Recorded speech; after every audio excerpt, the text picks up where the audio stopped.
I thought it was pretty fitting. One of the audience members gave me this little thing they received in the mail. You know, we have our president on the front, and then on the back, you know, there's some statements. And this is a pretty common occurrence that you'll run across on mass media. You know, people spout off some quotes, and they'll quote other people. And, you know, I don't know whether they take it out of context or not, so you have to be the judge on doing that. But what I really, you know, my background is basically in geology. I came from a school that was a big petroleum-based school, and I went to the dark side. I went to groundwater hydrology, and everyone made fun of me, like, oh, you'll never make a career out of that. But, so here I am. Now, as a scientist, I have to kind of remain unbiased, and that's what I want to do is give you guys some really good information to learn from and make your own decisions off of. I'm not endorsing any oil and gas extraction practices. I'm not doing an anti-fracking discussion, sorry, but I can answer questions related to some problems. Provide info. I just want to provide information. This is an information gathering session. And then I'll talk about some of the environmental and human health concerns that the scientific community is pretty well aware of at this point. So really, who uses most of this gas that we need? Big bubbles. Big bubbles that cover our whole country. And so the United States uses about 29 trillion cubic feet. The volume of that is pretty large. And if we look at our consumption, this is up to 2010, we take the cake in the production of natural gas. Former Soviet Union went up, then it went back down. There's probably some political reasons maybe. And then we have some emerging countries for some continued consumption, and the obvious one will be Asia in that concern. But I'm not here to talk about consumption rates or how to reduce them or how to do some better practices. Let's just kind of get into the science behind this, because for a well-informed citizen, this is the fundamental part of doing this. What is this stuff? We turn on the burner, we use it all the time, we fire up the grill, we say propane, so we use natural gas all the time. It's pretty much just very simple hydrocarbons. The building blocks of life are built into this. We have methane, ethane, propane. Everyone should know what propane is. Butane and pentane are the most common components of most natural gases. There's two types that people may not be aware of. There's biogenic, and this is produced by basically anaerobic microbial reactions or decomposition. And this is associated with coal bed methane. And this is something that's been spouted out in mass media too, and people are like, what is this stuff? Thermogenic, it's created by abiotic processes. This is pressure and temperature, and this is typically derived from oil sources. All right, so there's two primary types of natural gas that companies will go after. What we can do, basically, people are like, how do you tell which is which? Well, in the sciences, we can use carbon isotopes and also just the relative compositions of these based off of the alkenes, which are all these fun things. A little bit of organic chemistry, why not? We're here to learn something tonight too. And then crude oil, you have to have some sort of comparison because the process is used both for natural gas and petroleum or crude oil. It's a little different. It's a complex mixture of hydrocarbons. It tends to be really gooey and thick, and it's a lot different than gas. But gas can be produced from abiotic processes. Originate from freshwater marine settings. It's basically decomposed algae and plankton make up a majority of it, not dinosaurs like Sinclair dinosaurs.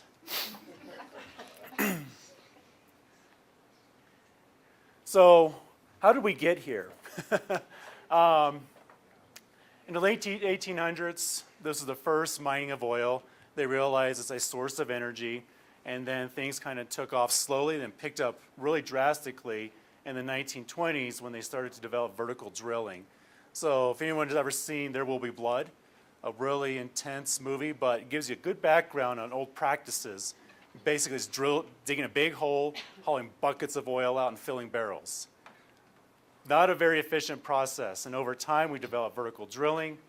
In the late 1970s, this is where hydraulic fracturing started to become commercially utilized. So it's been around for a while. This is nothing new. People, well, all my friends in the petroleum industry have known about this for a long time. But we'll talk about some of the reasons why it came about in the hot spot now. So I'm a geologist. I'm fascinated by subsurface stuff that you can't see. And this is what geologists look for. How do we know where to find these things? So there's certain geologic formations. We look for what are called source rocks. And we also look for formations that would trap them, because you want to trap the stuff or else it'll just bubble off or flow off somewhere else. And we don't look at nice diagrams like this. This would be way too easy, and people get paid a lot of money to look at these things. My 7-year-old could probably interpret this. So there's different types. We have what's called a gas-rich shale, and in western Colorado, most of western states, this is where we get most of our natural gases. And this is what we call an unconventional source. Really difficult to get the gas out, but it's a primary source for this. Then we have oil. Then we have conventional associated gas. So here's your abiotic. Here's a petroleum-derived natural gas. And this is, what you consider close to methane, coal bed methane type gases. And this is as of May 2013, all the known sources of natural gas. And it's very interesting. It's all geologically controlled, and there's some really large sources people have not really known about, especially in Russia. And there's some down in Southeast Asia. And one thing you notice, where do we not find some natural gas? The oceans. All right, so the oceans haven't really fully been explored for this as a source yet. And I'm saying yet because it's actually being looked at right now. So this is what geophysicists get paid big bucks to do, look at these squiggly lines and figure out what the subsurface looks like. It's very similar to getting a sonogram of the Earth. And you have to do this to look for what we call source rocks and then also where the stuff might be trapped. And so basically, this accumulates in some of these areas. These are the individual rock layers, and then we have faults. And so the faults will cause a lot of these oil and gas traps.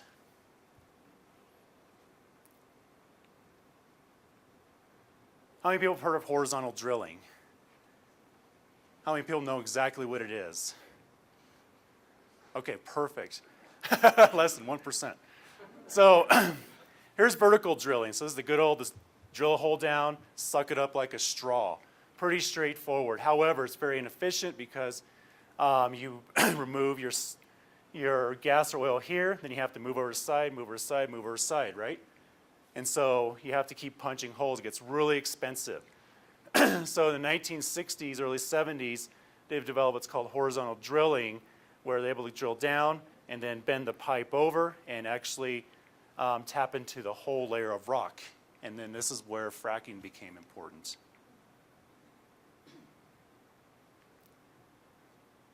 Very, very busy diagram. However, really focus on what's going on here. This is the process of fracturing. You put in a perforated well casing because you want stuff to go into this hole that you created.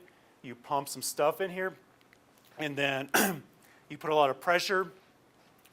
Most rocks have fractures in it, microfractures, and all you do is you basically open those up a little bit wider, and all the stuff flows into it. And that's basically what fracturing is. Most people are not concerned about that. What are most people concerned about? What the heck is this gunk they're putting in there, right? Here it is. This is a generalized mixture. Every company has what they call their proprietary mixture. However, pretty much this is the basics of it. You make your basic cake or ingredients, you throw special ingredients in there, voila, you make something tuned for what you're interested in doing. I'm not going to go over all these. You can download the presentation, peruse through this on your spare time. But there's some interesting things in here that people aren't aware of. They use acids. They use aldehydes, amines. They use alcohols.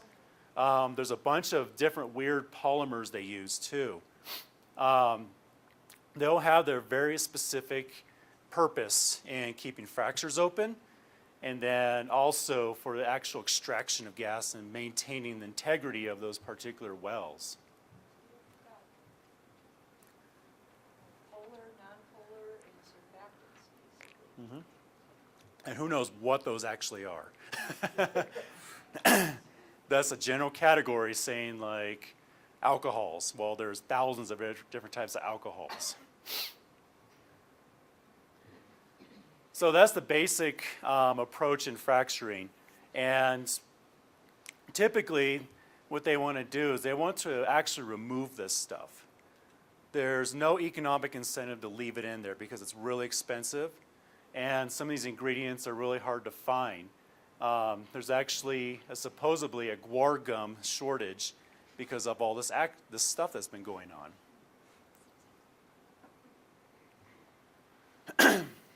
So people are interested in environmental concerns. We're drinking this water because we're at the headwaters. We feel pretty confident it's clean, but who's in charge of making sure it's clean and who's monitoring all this? And so people are really kind of scared about this because, you know, there's things that people have put in the media. I'm sure people have seen this before, lighting their water on fire.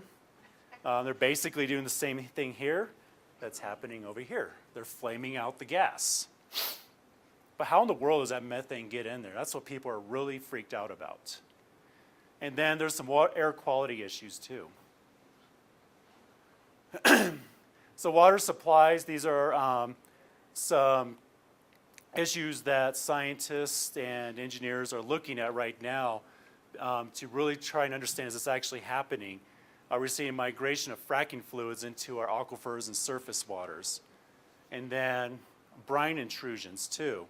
There's actually a lot of brine associated with gas and oil.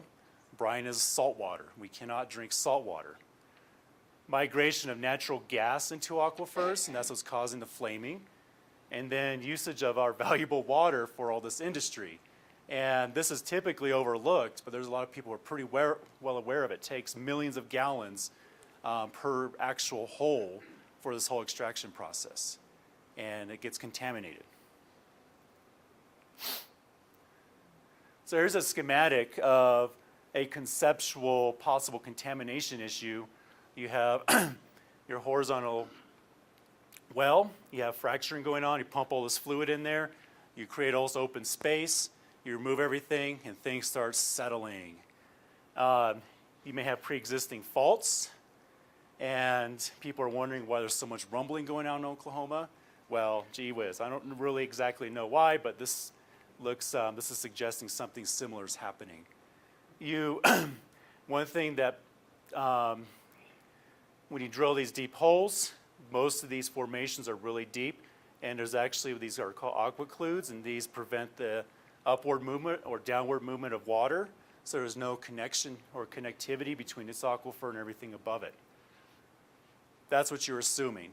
In reality, geology is not this clean and straightforward. The earth is heavily fractured, it's really complex, and liquids move. They don't just like to hang out. Air quality, one thing that's of concern are what's called fugitive gases. And this is gas that leaks from the well casings because you set the well, they're moving stuff around, gases are spurting out. Until you actually seal it, you release a certain quantity of gas. And so that gas can be the gas that you're mining. The gas could be associated with the fracking fluids. The methane isn't necessarily that much of an issue except as a greenhouse gas. But what people are concerned about are what they call VOCs. And so when they do abiotic natural gas extraction, they've noticed some of these VOCs, which are known carcinogens, that get emitted into the atmosphere.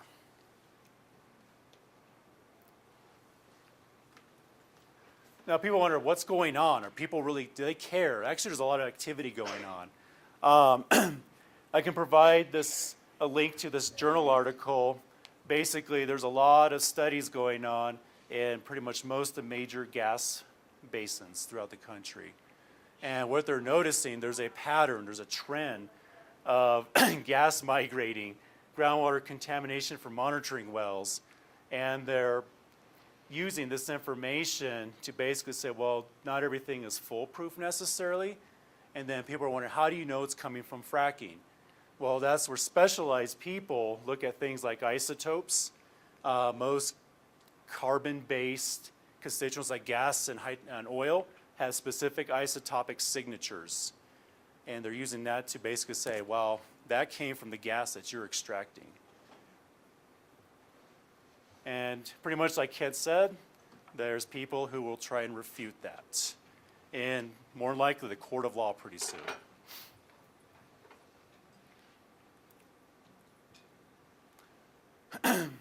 So what about the future? People are really concerned. What's going to happen down the line? And, you know, as a geologist, I think it's really interesting because, not really interesting, it's actually really unfortunate. We didn't have any foresight to say, well, what are all the background conditions of wells and our water quality? Because that's our baseline to say we're getting contamination from this activity. It's happened before in the past. It happened with hard rock mining. It happened with coal mining. It happened with a lot of industrial activities, and I don't think this is necessarily set aside beside that. And so we're going to look at monitoring, and mainly the big focus is going to be on human health risk assessment. And we know the stuff is bad, but how is it going to harm human health? In reality, that's the only thing that's going to instigate amendments to RCRA and also the Clean Water Act. Until we make that connection, we're just going to have to keep working at it at this point. It's a Resource Conservation Recovery Act. So this is basically the policy to monitor waste streams. And then other technology besides fracking too. So there could possibly be some other technology that's maybe not less intrusive and dangerous as what we currently employ right now.